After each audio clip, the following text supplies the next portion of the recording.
Ito po yung munti naming babuyan. Yan po yung pinagmula ng aming mga baboy. Yung dalawang inahin niya, yan po yung pinaka-pioneer. At yan po anak na nung dalawang inahin kanina. Yan. Anak na po yan. Oh. Yan po, buntis na po yan. Tsaka po yan, buntis na rin po yan. Yan.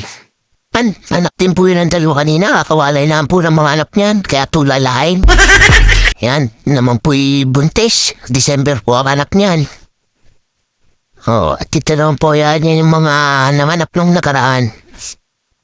At ito naman po yan. Pinaka-apo na po yan. Apo na. Anak na po yan yung mga nakaraang 6. Nakalimutan ko na po kung ano inahin yan eh. Tsaka yan po yan. Apo na rin po yan. Aanap na po yan ngayon. Yan. Yan po yung binalay natin biko. Oh. Baka po may bibili ng biik. Yan. 12 pieces po yan. Malalakas na pong kumain yan. Tama-tama po yan sa November 7 ang out. Yan, dito naman po yung pambenta nating baboy. 9 pieces po yan. Pangat po yan ngayong December.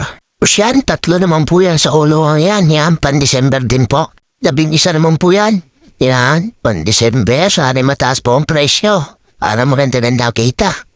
Yan, at ito naman po ang ating native na baboy. Nagputik na po ang kulungan at pagkakalakas ng ulang kahapon. Hello?